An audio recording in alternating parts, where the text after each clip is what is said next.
Hi, hello everyone! I'm Toshi from Japan and tourist guide for foreigners. So, you wanna visit Japan? I'll show you 2 weeks travel plan in Japan 2024.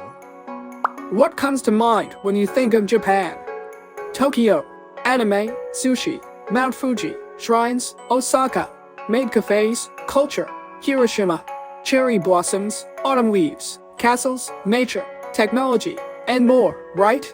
I think you have come up with many places and things you want to visit about Japan. If you come to Japan, you can experience many amazing, moving, and unique things here. There are many options, so you may not know what to do or where to go when you come to Japan. In this video, I will tell you places to recommend to foreigners when I see Japan objectively compared to the world as a Japanese who has been to 75 countries around the world. To be honest, there are many places I would like to introduce, but your time in Japan is limited. So, I'll focus on a 2-week itinerary to efficiently cover Japan's top spots. Whether you're a first-time visitor or a seasoned traveler, I believe this video will help you prepare for your Japan trip, rest assured. I'll also cover the popular Golden Route loved by travelers. So, let's get started! Japan Trip Overview.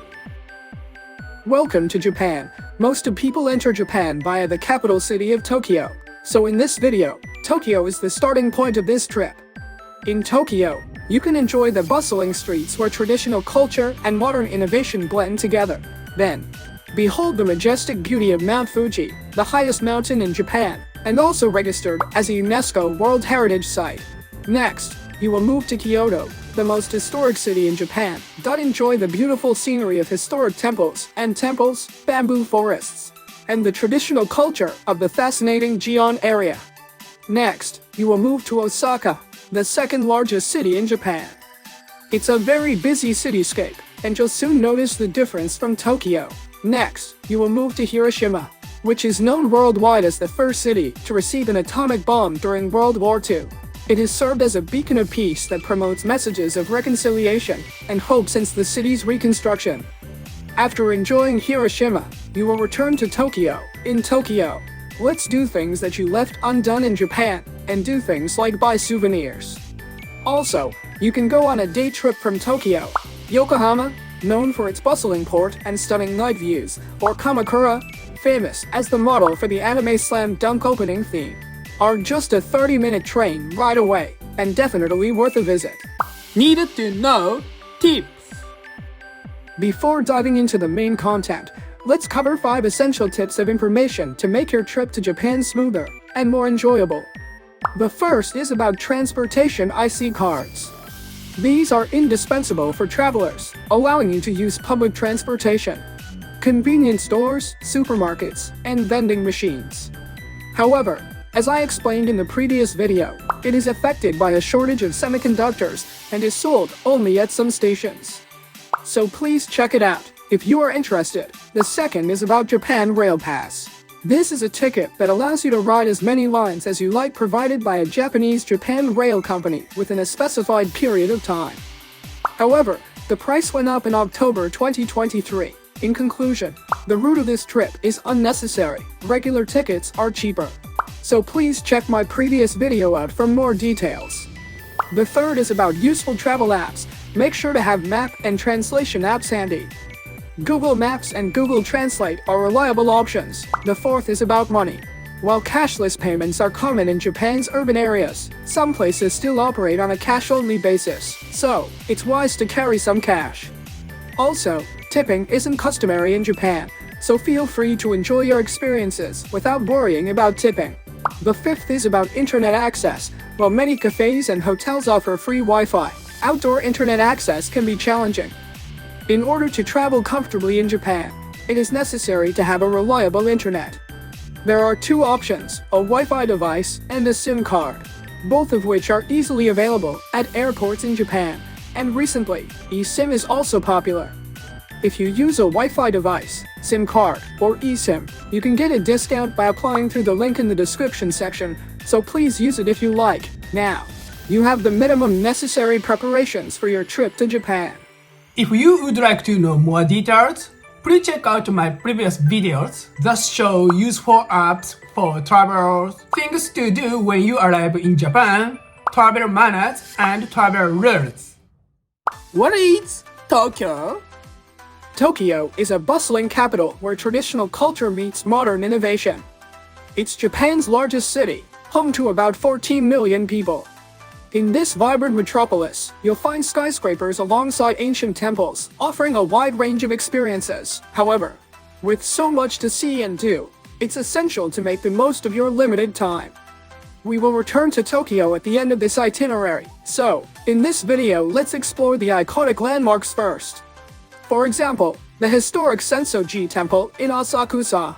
The lively streets of Shibuya known for its bustling intersections and trendy fashion stores, and the high-tech world of Akihabara, famous for anime, manga, and cutting-edge electronics, etc. Day 1. Arrived at Tokyo.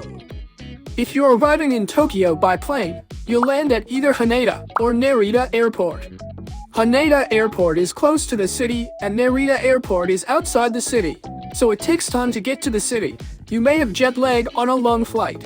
It's wise to head to your hotel early on day 1 and get some rest, preparing for the adventures ahead. In addition, please complete the acquisition of necessary items such as transportation IC card, various apps, internet access, and cash as described in the previous chapter on the first day. Day 2. Iconic Tokyo. On the second day, I am kicking off your Tokyo adventure with a visit to the iconic Asakusa area. Asakusa Temple stands out as one of Tokyo's prime tourist spots, attracting around 30 million visitors annually from both within Japan and abroad. The striking red lanterns adorning the Kaminariman Gate at the entrance serve as the symbol of Asakusa, while the surrounding area boasts the charming streetscape of Bold Edo. It's the oldest temple in Tokyo, and many tourists stroll around wearing traditional Japanese attire, allowing for a genuine experience of Japan's traditional culture. Here, you can enjoy the tradition of drawing omikuji, a fortune-telling paper strip predicting one's luck for the year. My fortune was Shokichi, considered an average luck level. However, compared to a previous visit where I got Daikyo, the worst fortune, it's definitely a much better result if you come to Japan. Please try drawing an omikuji and fortune-telling your luck. Passing through the Thunder Gate in Asakusa, you'll find yourself in Nakamiseidori, a nostalgic shopping street brimming with the atmosphere of the Taisho and Showa eras. This street is one of Japan's oldest shopping districts, stretching about 250 meters and housing a total of 89 shops, including souvenir stores and eateries.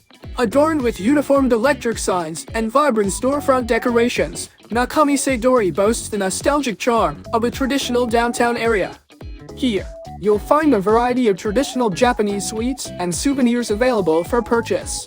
Being a pathway to Asakusa Temple, it's an ideal spot to immerse yourself in the old-fashioned ambience of Japan while indulging in local snacks and treats. As you continue your walk, you will find that you feel hungry. I recommend you eat for lunch here. There are a lot of restaurants and food stalls here. For example, you'll discover hidden gems like the Menchi Katsu shop, serving up crispy yet juicy pork cutlets that are sure to satisfy any foodie's cravings. Bite into its crispy outer layer to reveal a tender minced meat filling. Burst in with juicy flavors. They use premium Japanese brand pork, making it incredibly delicious. And for those with a sweet tooth, there's a delectable selection of desserts, including the famous Asakusa pudding, served in charming glass bottles adorned with the iconic Asakusa landscape. Its richness, akin to silk, is highlighted by the dense egg flavor, delivering a delightful and fluffy texture, making it a top-tier pudding. While they offer various flavors, I opted for the classic pudding this time, served in a jar embellished with images of Asakusa's landmarks. It's a popular souvenir among tourists after indulging in some local treats. You'll hop on a rickshaw for a unique tour around Asakusa, where you'll learn about the area's rich history and cultural significance from your knowledgeable guides. It's a fantastic way to explore Asakusa while enjoying the traditional charm of a rickshaw ride. Now, it's time to move on to your next destination, the Tokyo Skytree. As you make your way towards this iconic landmark, you'll stroll along the picturesque Sumida River, passing by the Asahi Beer headquarters with its distinctive golden flame sculpture. Fun fact, it's meant to represent a frothy beer mug, and yes, that golden object next to it has sparked quite a few internet memes. After walking for 30 minutes, you will arrive at the Tokyo Skytree. It, opened in May 2012, stands tall at 634 meters, holding the title of the world's tallest tower, officially certified by Guinness World Records. The breathtaking view from its observation decks offers a unique and unparalleled spectacle, truly a world-class experience, housing a variety of attractions like an aquarium and a planetarium, as well as a diverse range of shops at Tokyo Sorimachi. The complex offers an array of dining and souvenir options, promising an enjoyable stroll through its expansive premises. And what better way to end your day than with a delicious meal at one of the restaurants in Tokyo, Skytree Town. However, do note that due to its popularity, there might be long waiting times. If that's the case, I recommend that you head to a nearby eatery for dinner. When I visited there, it was so crowded, so I ate ramen near the Tokyo Skytree. This is the end of the second day. I think you are tired from walking a lot today. So let's go back to the hotel early and relax. Day 3. Exciting area in Tokyo. On the third day, you will visit hotspots in Tokyo. Firstly, you will go to Akihabara, which is Japan's largest electric appliance shopping district, located in downtown Tokyo. The recent trend of otaku culture has led to the introduction of animation-related establishments, including maid cafes, where waitresses are dressed in anime characters' costumes in Akihabara. Maid cafes have become a popular attraction in Akihabara, drawing tourists from abroad to experience their unique charm. These cafes cater not only to men, but also to women and couples. At a maid cafe, guests are addressed as master or mistress, creating a friendly atmosphere where maids proactively engage with customers. These cafes offer more than just delicious food and drinks. They include special services like maids casting spells to make your order tastier. Moreover, these establishments often feature live shows where maids sing and dance for entertainment. However, many cafes prohibit photography of their staff. Instead, for a fee, you can take a commemorative photo with the maid. The Akihabara Radio Kaiken was initially established as a complex dealing with electronic components and radio-related products. It quickly gained popularity among electronics enthusiasts, radio fans, manufacturers, and engineers, serving as an intriguing destination for those seeking rare components or specialized gadgets. However, it has evolved beyond that. Now, it's not just about electronic parts, but also hosts a variety of items like cards, figurines, and model kits, blending new Akihabara culture into its eclectic mix. Moreover, they now sell confectionery featuring anime characters like cookies and cakes, making it a great spot for souvenir shopping. After Akihabara, you will move to Shibuya in the Tokyo metropolitan area. The bronze statue of Hachiko in Shibuya is Japan's most famous meeting spot, recognized by nearly every local living in Tokyo.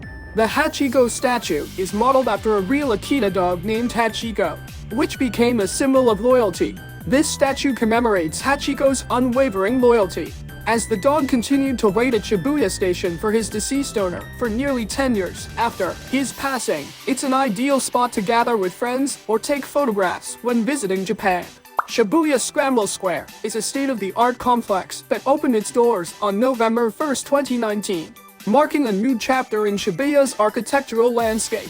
Towering at approximately 230 meters, it stands as the tallest building in the Shibuya district. This multifaceted establishment boasts the pinnacle of Shibuya's observation facilities, Shibuya Sky, along with a shopping zone featuring fashion, miscellaneous goods, cafes, and restaurants, and an office space situated in its high-rise floors. I recently visited Shibuya Sky with friends at night and was mesmerized by the breathtaking night view of Shibuya's cityscape from a height of around 130 meters. After Shibuya, you will move to Shinjuku, which is the busiest city in Tokyo.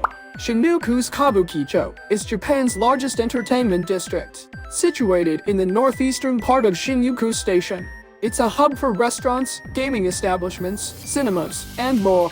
Notable features include buildings with life-sized Godzilla heads and the eye-catching exterior of the Tokyo Kabukicho Tower, completed in April 2023. These places offer abundant entertainment options. However, it's essential to note that, as mentioned in previous videos, there have been scams targeting foreign tourists. A cautionary point is to avoid following staff, often called catches, who try to guide you to certain Japanese bars while standing in the streets. Many encounters result in overcharging and other potential scams. Omoide Yokocho, situated along the alley leading from Shinjuku's Omoide Street to the west exit, is a charming drinking alley known for its retro vibes amidst the towering buildings and bustling atmosphere of Shinjuku. Omoide Yokocho stands out as a vivid throwback to another era, almost transporting you to a different world upon your first visit. This nostalgic alleyway has garnered immense popularity both domestically and internationally, attracting tourists daily. However, it's essential to note that being a tourist spot, the restaurant prices here can be slightly higher than usual. Nevertheless, the unique ambience and experience make it worth a visit. If you want to drink more, I recommend you go to Golden Gate. Located within Shinjuku's Kabukicho close to Omoide Yokocho, is a quaint alleyway boasting over 200 tiny, deep-seated bars. Amidst the towering buildings and neon signs of Kabukicho, Golden Gate offers a nostalgic ambience reminiscent of Japan's Showa era. Recently, it has gained popularity not only among regulars, but also among foreign tourists seeking an authentic Japanese experience. Given the small size of these bars, striking up conversations with staff and fellow patrons becomes second nature. Many here can converse in English, fostering an enjoyable nightlife experience. If you want to purchase drinks or meals, it's recommended to Don Quijote, as convenience stores might have higher prices. Don Quijote is a comprehensive discount store chain present in major Japanese cities, including Shinjuku's Kabukicho area. They offer a wide range of products, from everyday items to food and alcoholic beverages, and also have numerous Tokyo and Japan-specific souvenirs. With a diverse selection and reasonable prices, it's an enjoyable shopping experience for foreigners visiting Japan. Among them, cosplay items like ninja, uniforms, and maid costumes are particularly popular. If you want to try a unique experience that embodies Japan's distinctive culture, I recommend that you stay in capsule hotels. Not only are they affordable, but they also provide a one-of-a-kind stay. These hotels offer cozy and comfortable compact private sleeping pods. It's akin to having your own little cocoon for the night, found throughout Tokyo.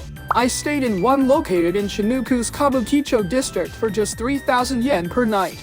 This is the end of the third day. If you are interested in capsule hotels, I recommend staying in Shinjuku because there are many of them around Shinjuku Station. Day 4, Mount Fuji.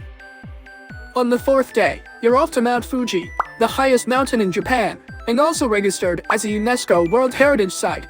Just a 2-hour journey from Tokyo by bus or train, Mount Fuji offers breathtaking views and serene natural beauty year-round, attracting visitors from all over the globe. Many people opt to relax by Lake Kawaguchi with Mount Fuji in the backdrop.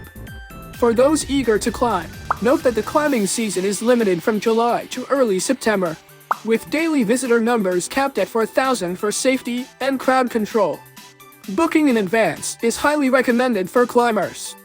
While day trips are possible, consider overnight stays for a leisurely ascent or to catch the sunrise. And as mentioned in a previous video, helicopter tour over Mount Fuji have become quite popular recently. Check it out if you're interested. This is the end of the fourth day. You will be moving early tomorrow morning, so let's go back to the hotel early and relax. What is Kyoto? On the fifth day, you'll move to Kyoto by Shinkansen. Kyoto is the old capital of Japan and the most historic city in Japan. You'll explore landmarks like the historic temple and shrine, the scenic beauty and traditional charm of the bamboo-lined pathway, and traditional and new shopping spots in Kyoto's enchanting Gion area. However, with so much to see and do, it's essential to make the most of your limited time. Day 5, Historic Kyoto. At first, I'm kicking off your Kyoto adventure with a visit to the historic and popular Kiyomizu-dera Temple, drawing in a staggering 5 million visitors annually. This cultural temple boasts a proud heritage of approximately 1,200 years and holds the prestigious title of a UNESCO World Heritage Site.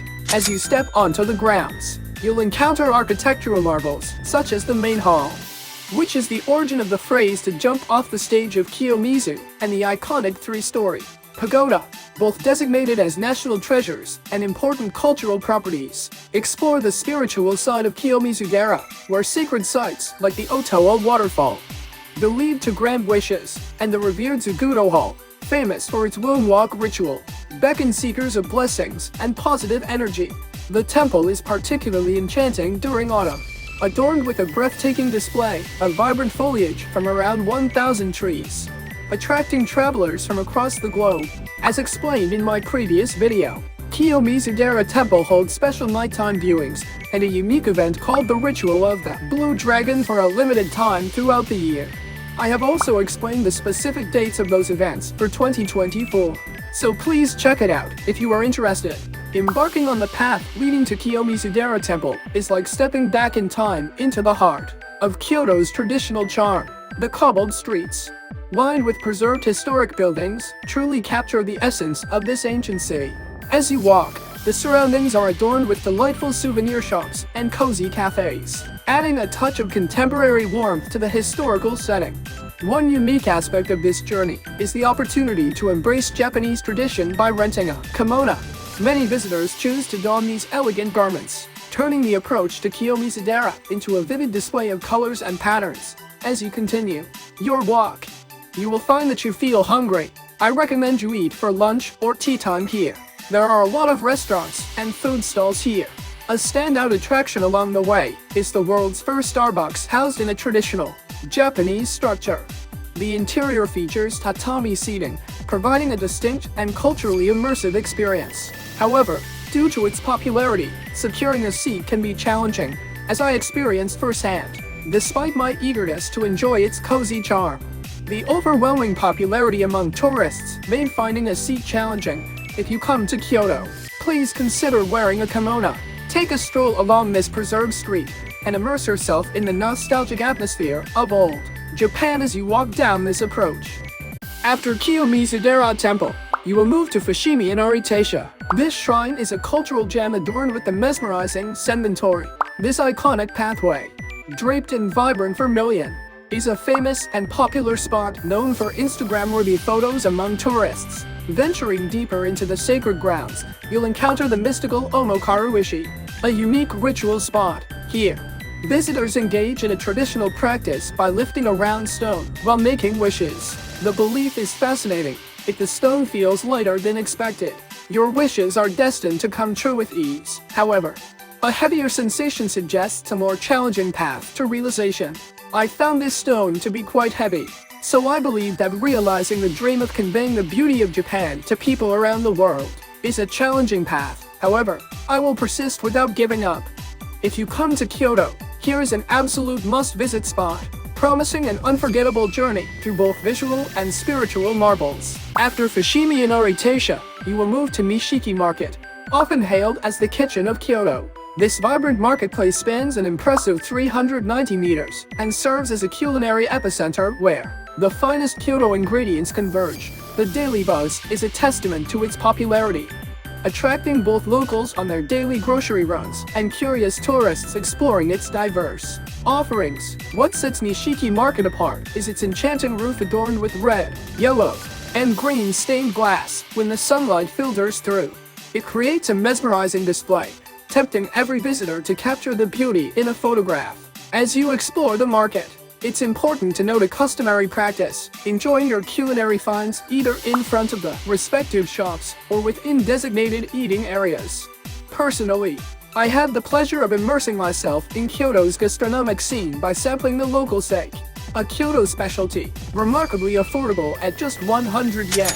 The sake was not only a budget-friendly treat, but also a sensory delight, boasting a fragrant aroma and exquisite taste. Nishiki Market is a treasure trove of culinary delights, offering an authentic taste of Kyoto's rich food culture. So, I recommend you eat for dinner here. This is the end of the 5th day. You must be tired from moving early in the morning. So let's go back to the hotel early and relax. Day 6, Golden Pavilion and Silver Pavilion. On the 6th day, you will visit Golden Pavilion and Silver Pavilion in the morning. Firstly, you will go to Golden Pavilion called Kinkakuji. This temple attracts a staggering 5 million visitors annually. Kinkakuji is not just a temple, it's a radiant masterpiece. Its exterior adorned in a brilliant layer of gold leaf, designated as a UNESCO World Heritage Site. This architectural marvel is a reconstruction following a tragic 1950 fire that consumed the original structure. As you gaze upon the temple's roof, you'll notice a majestic phoenix perched on top, facing south. This symbolic touch adds an extra layer of significance to the already awe-inspiring structure. What makes Kinkakuji even more captivating is its ever-changing appearance with the seasons. In the vibrant greens of summer, the temple stands in stark contrast to the winter landscape, where it is blanketed in snow, creating a picturesque scene that lures visitors back time and again. The Golden Pavilion is a 3-story structure, each floor boasting a unique architectural style. Notably, only the ground floor lacks the golden exterior, offering a fascinating glimpse into the temple's construction. Once inside the temple grounds, you'll discover not only the stunning architecture, but also immaculate gardens, charming souvenir shops, and delightful dining options. After Kinkakuji, you will move to Silver Pavilion called Ginkakuji, designated as a World Heritage Site, was completed in 1482 and stands as an integral part of Kyoto's cultural tapestry alongside the famous Golden Pavilion. The name Silver Pavilion is a mystery because the color of that temple is not silver. There are various theories about its origin, ranging from the death of the king during construction to the initial absence of silver leaf plants. However, regardless of the true story, Ginkakuji remains a must-visit spot. It is said that Ginkakuji is a symbol of Higashiyama culture's wabi and sabi. Wabi and sabi are Japanese sensibilities that find beauty in fragility and imperfections. As explained in my previous video, Ginkakuji will host a special viewing event, offering access to areas not usually open to the public. This is a unique opportunity as, typically, visitors can only explore the beautiful garden. I have also explained the specific dates of those events for 2024, so please check it out if you are interested. After Kinkakuji, you will find that you feel hungry. I recommend you eat for lunch or tea time. If it's time for a snack, I recommend Matcha Sweets. Kyoto, known for its rich tea culture, takes pride in Yuji Matcha, a local specialty and one of Japan's esteemed top 3 teas. The city has become a haven for matcha enthusiasts, offering a diverse selection of delightful treats that showcase the artistry of this traditional Japanese green tea. During my Kyoto adventure, I ate the matcha parfait. The culinary creations perfectly balance the sweet richness of fresh cream with the nuanced bitterness of matcha, resulting in a flavor profile that's nothing short of heavenly. The vivid green hues not only make these treats a feast for the taste buds, but also provide a feast for the eyes, making them ideal for capturing those picture-perfect moments on Instagram. Next, you will move to Pontacho. Renowned as one of Kyoto's iconic entertainment districts, Pontacho is home to traditional tea houses, practice studios for geisha, and charming local eateries, creating a nostalgic atmosphere that transports you back in time. Dotted along this riverside alley are not only traditional establishments, but also trendy hidden gem restaurants housed in beautifully preserved historic buildings. The picturesque streets, lined with quintessential Kyoto-style houses, make for a captivating scene that's perfect for Instagram-worthy moments. This unique blend of old and new has captured the attention of both the younger generation and curious tourists. While some entrances may seem narrow and certain venues might be considered upscale, there's a range of options to fit various budgets. Don't miss the chance to visit Pontacho's charming terraced restaurants for dinner.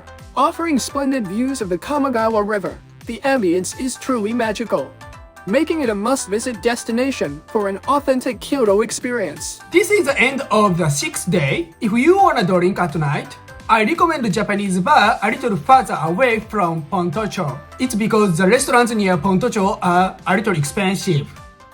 Day 7. Nature spots in Kyoto. On the 7th day, you will visit famous nature spots in the morning. Firstly, you will go to the Bamboo Forest Path. It is a 400-meter trail surrounded by towering bamboo groves, offering a tranquil escape for leisurely strolls. This magical spot allows you to immerse yourself in the quiet beauty of the bamboo forest. With its changing scenery throughout the seasons, vibrant green in spring, lush and verdant in summer, elegantly golden in autumn, and a serene snowy landscape in winter. The scenic beauty and traditional charm of the bamboo-lined pathway provide a glimpse into Japan's rich cultural heritage, making it a beloved destination for visitors from around the world. Keep in mind that this renowned attraction draws a global audience, resulting in crowds. To fully appreciate the tranquility of the bamboo forest, I recommend visiting during the less crowded morning hours. After the bamboo forest path, you will move to Tagetsukyo Bridge. This renowned bridge is a hallmark of Kyoto's scenic grandeur, celebrated for its captivating charm during the cherry blossom and autumn foliage seasons. I recommend you buy some snacks on the way there because it's very relaxing to have some snacks. While looking at the bridge, I bought a matcha crepe at the store near the bridge. Featured prominently in guidebooks, this bridge has not only become a local treasure, but has also graced the screen as a captivating backdrop in various movies and dramas. Its fame may have reached even those from distant shores, creating a sense of déjà vu for some visitors throughout the year. This bridge draws crowds of admirers, offering a mesmerizing spectacle that transcends seasons and time of day. Whether you're witnessing its elegance for the first time or rediscovering its allure, Tagetsukyo Bridge never fails to captivate. In autumn, the surrounding foliage paints a vibrant canvas, adding an extra layer of charm to this delightful spot. After Tagetsukyo Bridge, you will move to Kamogawa River, flowing through the heart of Kyoto's urban landscape. This river provides a serene escape just steps away from the bustling city streets. The riverside promenade offers a wide path, perfect for leisurely strolls and attracting those seeking a tranquil respite. Many enjoy exploring the river bank, taking advantage of its proximity to shopping districts along the banks. You'll encounter a charming mix of retro buildings, creating a picturesque and nostalgic atmosphere. Kamogawa River has not only been a backdrop for numerous movies and dramas, but has also become a popular destination for visitors from around the world. One unique local tradition is the equal interval rule.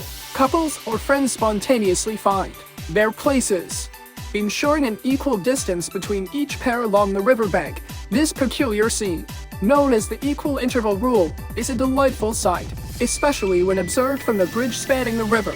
Discover the allure of Kamogawa River, where Kyoto's past and present seamlessly coexist, offering a delightful blend of natural beauty and cultural richness. After walking at Kamogawa, you will find that you feel hungry. I recommend you eat a fried beef cutlet for dinner. It is one of the most famous foods in Kyoto. Katsugu stands out as a must-visit spot, boasting a rich history that originated right here in Kyoto.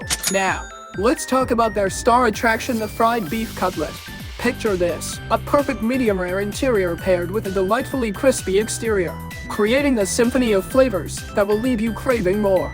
What makes the experience even more exciting is the option to enjoy it as it is or opt for a personalized touch by having it expertly seared on a dedicated iron plate. The magic doesn't stop there. Katsugu offers an array of sauces, providing a playground for your taste buds. My personal recommendation: try it with wasabi, the iconic Japanese spice that usually graces sushi. The addition of wasabi introduces a spicy kick, elevating the dish to new heights. It's not just a meal, it's a culinary adventure that encapsulates the essence of Kyoto's vibrant and diverse food culture.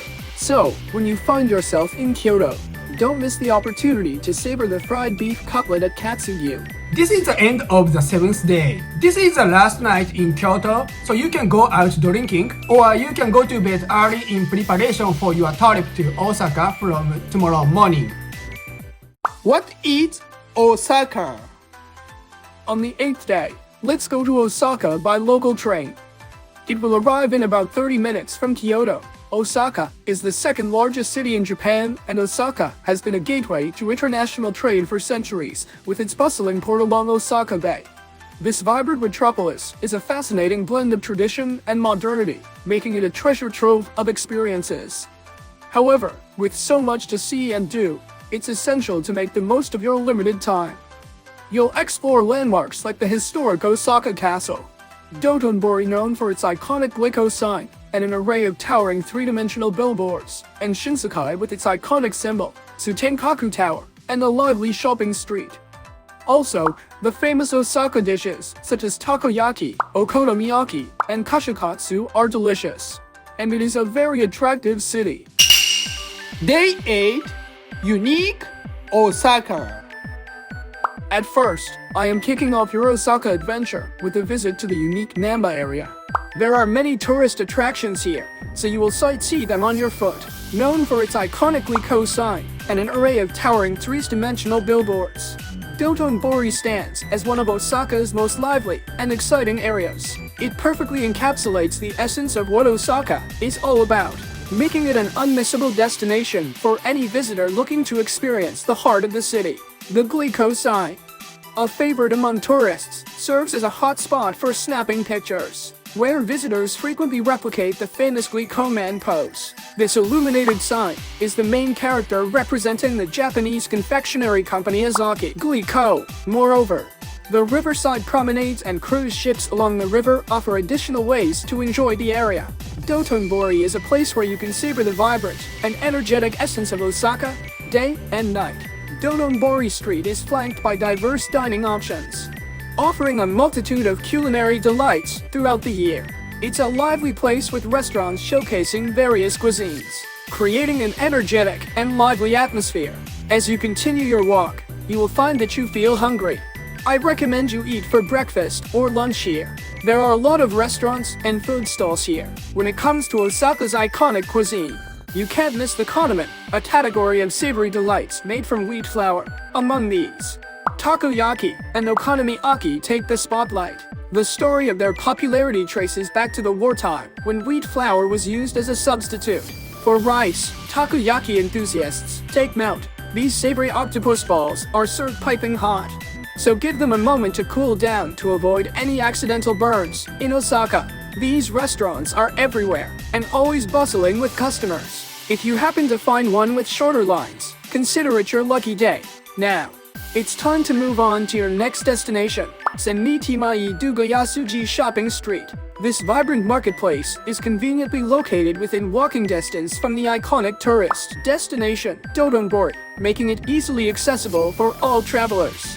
This 150-meter-long marketplace is a haven for culinary enthusiasts and kitchenware aficionados. Whether you're in search of kitchen utensils, tableware, food samples, lanterns, or even illuminated signs, this specialized shopping street has it all. One of the highlights, particularly popular among international visitors, is the food samples. You'll find a wide array of keychains and accessories alongside the opportunity to engage in a unique DIY experience, crafting your own sushi, takoyaki, or dessert parfait food sample. During my visit, I witnessed its immense popularity, as many visitors enjoyed making these charming keepsakes. For just 3,000 yen, you can create food samples. These make fantastic souvenirs to take home, and the experience is truly unforgettable. So, whether you're a culinary enthusiast or a curious explorer, the Sennitimai Dugayasuji Shopping Street is a must-visit. After this interesting street, you will move to Kuromen Market, a historic and vibrant marketplace often referred to as Osaka's kitchen. It takes just 10 minutes on your foot.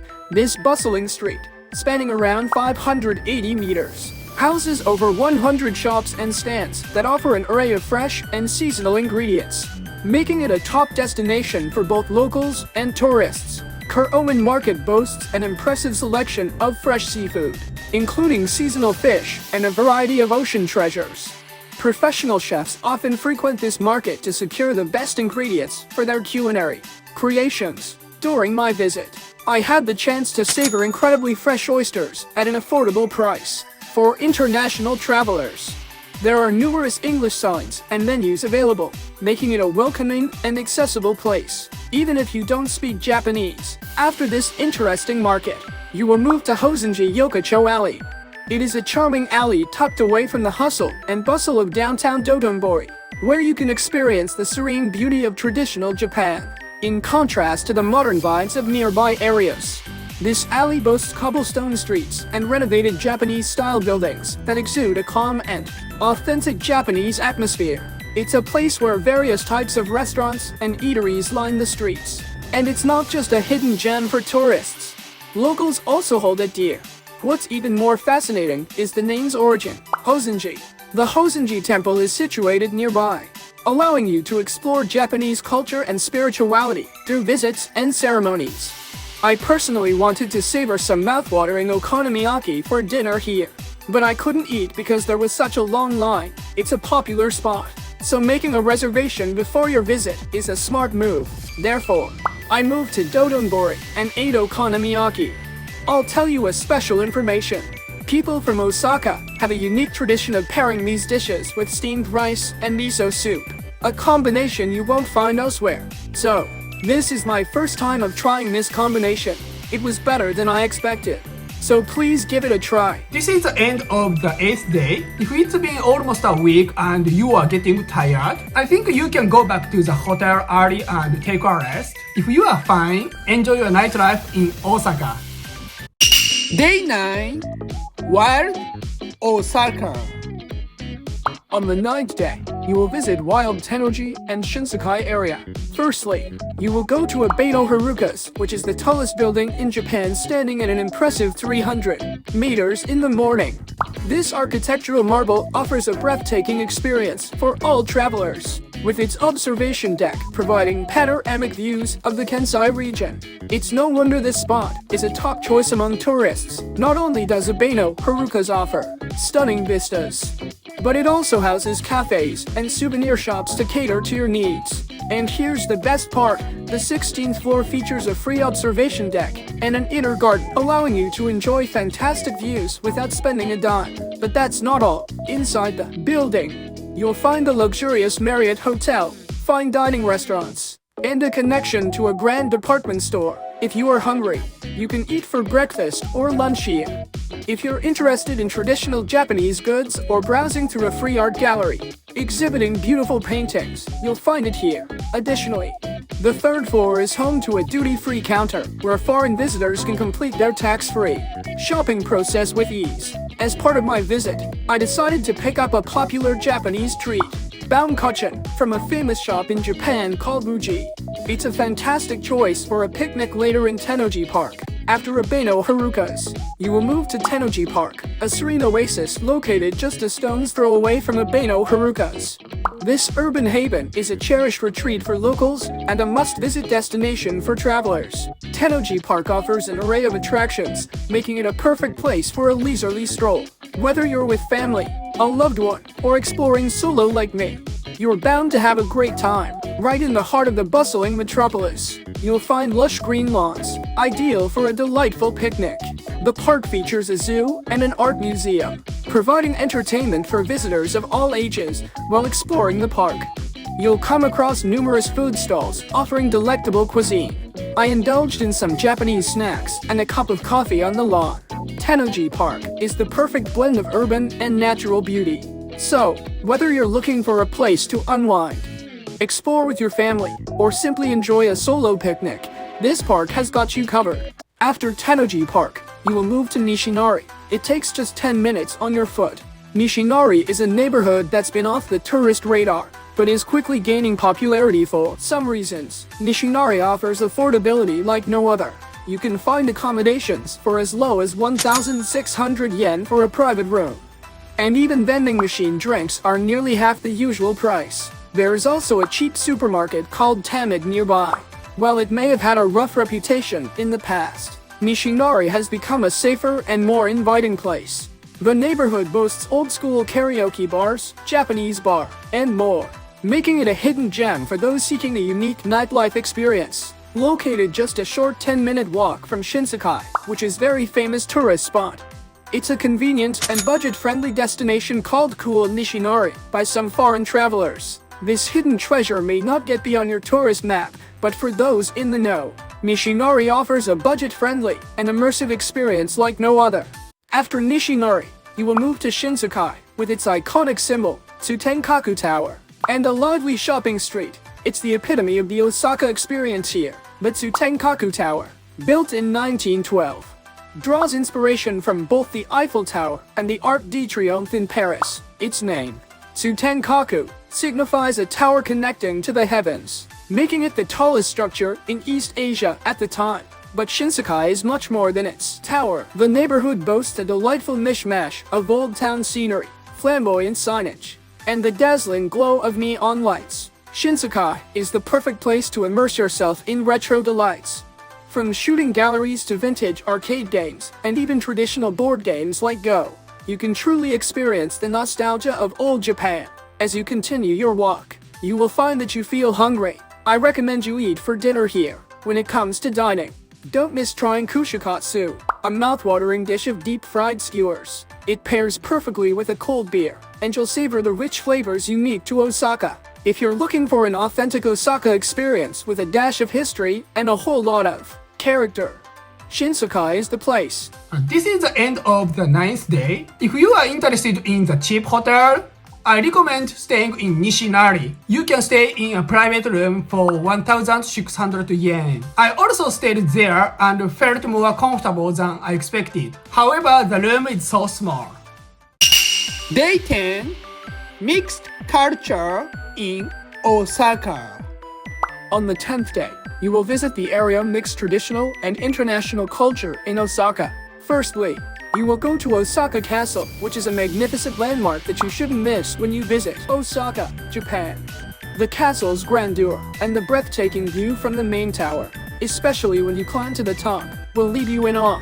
Inside the castle, you'll find a treasure trove of historical exhibits, offering a fascinating journey through Japan's rich history. However, be prepared for crowds, as it's a popular spot for visitors from around the world. Waiting times for entry can exceed an hour, so consider arriving early in the morning or purchasing tickets online to ensure a pleasant and smooth visit. What's more, the surrounding area of Osaka Castle features a spacious park where locals enjoy activities like jogging and walking their dogs. It's a serene haven for the city's residents. In spring, cherry blossoms paint the park in vibrant colors, making it a perfect spot for cherry blossom viewing called Hanami. In autumn, the foliage transforms into brilliant shades of red and gold, creating a picturesque setting for your visit. Whether you're drawn to history, breathtaking vistas, or the charm of seasonal transformations, Osaka Castle has something to captivate every visitor. After Osaka Castle, you will move to Tsuruhashi Koreatown. It's one of Japan's largest Koreatowns. Some people may wonder if you need to visit Koreatown when you come to Japan, but T's a spot loved by both locals and visitors from around the world. Tsuruhashi Koreatown has two distinct areas. First, you have Tsuruhashi District, which boasts a charming old town feel with Korean shop owners who bring a nostalgic atmosphere to the place. Second, there's the Ikuno District, a vibrant hub of modern trends. This area is popular among young people and offers everything from K-pop merchandise to delectable Korean cuisine. It's where you can explore the latest in Korean culture. What makes Tsuruhashi Koreatown so unique is that it beautifully blends old and new, offering a taste of both traditional and contemporary Korean culture. Whether you're into classic experiences or love staying on top of the latest trends, you'll find something to enjoy here. As you continue your walk, you will find that you feel hungry. I recommend you eat for lunch here. There are a lot of nice Korean restaurants here. It's a place where Japan meets Korea, and there's a world of experiences waiting for you. Please enjoy the view of Korea from Japanese perspectives. After Tsuruhashi Koreatown, you will move to American Village. The name America Village can be traced back to the 1960s, when it first gained prominence as a hub for American imported goods, fashion, and a distinctly Western vibe. This unique neighborhood has preserved its origins and continues to be a symbol of youth culture and counterculture. Here is known for hosting performances by aspiring comedians and musicians, making it a breeding ground for Japan's entertainment industry. On any given weekend, you'll find the streets teeming with the exuberance of around 100,000 young people. This area has become synonymous with youthful energy, leading to the enduring notion that youth equals America Village. It's a place where fashion, music, art, and diverse subcultures converge, offering a rich tapestry of experiences. You'll encounter a dazzling array of fashion boutiques, vintage shops, music venues, and art galleries. As someone who spent 2 years living in the US, I think that those shops have the atmosphere similar to that in the US. So what do you think? Especially my American viewers, please enjoy the view of America from Japanese perspectives. If you're hungry, you go to Minosuji Shopping Street in Namba on your foot. It will arrive in about 10 minutes. It is one of popular and big shopping streets in Osaka, with everything from daily necessities to restaurants. How about eating some Osaka food you haven't tried yet on your last night here? I recommend Monzia Yaki, which is made with a flour and water batter like okonomiyaki. Foreigners may be surprised, but it's ready to eat. Let's eat it with beer, by using the special spoon. What is Hiroshima? Let's move to Hiroshima by Shinkansen on the 11th day. Hiroshima, situated on the western side of mainland Japan, is the largest city in the Chugoku region, with a population of 2.8 million people. Known globally as the first city to suffer an atomic bombing during World War II, Hiroshima has since emerged as a beacon of peace, promoting a message of reconciliation and hope, and Hiroshima has Miyajima Island, which is one of the 3 scenic spots in Japan, and is also listed as a UNESCO World Heritage Site. Also, since Hiroshima has its own unique food, you can enjoy history, nature, and food, and it's a popular tourist destination. Day 11. Peace Tourism in Hiroshima. When you arrive in Hiroshima, you will head to the atomic bomb dome first. This dome stands as a solemn reminder of the tragic events of August 6, 1945. At 8:15 a.m. that fateful day, Hiroshima became the target of the world's first atomic bomb. Originally, the atomic bomb dome was a facility called the Hiroshima Prefectural Products Exhibition Hall, which sells products from Hiroshima Prefecture. Miraculously, they endured the impact of the atomic bomb, so the framework and exterior walls remained partially destroyed. In the aftermath of the war, as Japan embarked on its path to recovery, there were debates about demolishing the atomic bomb dome. However, it was ultimately preserved to serve as a symbol of the horrors of nuclear warfare. Designated as a UNESCO World Heritage Site in 1996, it stands as a poignant testament to the enduring quest for peace. When I visited here, old woman was singing Sang-pi songs to tourists in front of the atomic bomb dome. In order not to repeat such a tragedy again, I would like people all over the world to visit. Next, you will go to Peace Memorial Park. This park, located just a 10-minute walk from the atomic bomb dome, stands as a poignant symbol of humanity's enduring quest for peace and a solemn reminder of the devastation wrought by nuclear warfare. Constructed with the aim of advocating for lasting peace and preventing the repetition of past mistakes, it has drawn notable figures from around the world, including former US President Barack Obama and the Pope, within the park. The flame of peace has burned continuously since 1964, symbolizing the commitment to keep burning until nuclear weapons are abolished worldwide. And there is a monument dedicated to the atomic bomb victims. And tourists from all over the world come to pray for peace and ring the bell of peace. Additionally, the Children's Peace Monument, depicting a child exposed to radiation at the age of 2, serves as a poignant reminder of the innocent lives lost. Visitors can also admire the colorful origami cranes, a traditional Japanese symbol of peace, and participate in the tradition of folding cranes or ringing the peace bell. Please visit here and feel the importance of peace by ringing the bell of peace and making paper cranes. Next, you will go to the Hiroshima Peace Memorial Museum. This museum is located in the Peace Memorial Park. This facility was designed to tell people the truth about the abolition of nuclear weapons and the realization of world permanent peace. The admission fee is 200 yen, and if you need an audio guide, you will need an additional 400 yen. Most of exhibits are thoughtfully presented in English, with tablets available for multilingual explanations. Additionally, the museum hosts free guided tour for up to 10 visitors several times a day. Visitors can also attend talks by survivors of the bombing and view video presentations. When I was living in the United States, I visited Pearl Harbor in Hawaii and the World War II Museum in New Orleans. It's political, so I won't go into details, but I think this is a museum with a slightly different perspective from those places. I hope you will feel the situation of World War II and the importance of peace from the perspectives of defeated countries. If you feel hungry while visiting these peace-related tourist attractions, I recommend you to go to the Hiroshima Hondori Shopping District within walking distance. This shopping street spans about 600 meters and sees around 100,000 visitors daily, making it a bustling hub of activity. Here, you'll find a wide array of shops, restaurants, cafes, and souvenir stores catering to every need and want. If you come here, you can get everything you want. There is also Jump Shop, a shop specializing in Japanese anime, so if you like anime, please visit it. And there is also a Hiroshima specialty shop where you can buy souvenirs of Hiroshima. You might even find sweets associated with the current Prime Minister of Japan because he is from Hiroshima. Plus, with tax-free shopping available, it's a great opportunity to enjoy some savings. As I explained in my previous video, please don't forget to get an immigration stamp to get discount. I recommend you to eat Hiroshima specialty okonomiyaki for dinner. When you hear okonomiyaki, you might think it's a specialty of Osaka. However, in Japan, there are actually two main types of okonomiyaki. In Osaka, dough and ingredients are mixed together and baked.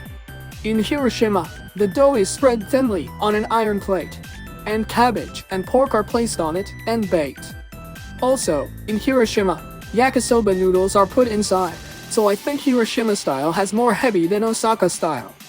The recommended restaurants are Okonomimura, where okonomiyaki specialty restaurants are gathered, and the restaurants around it. When I visited, these areas were bustling with foreign tourists, offering a chance to connect with travelers around the world and enjoy some memorable moments.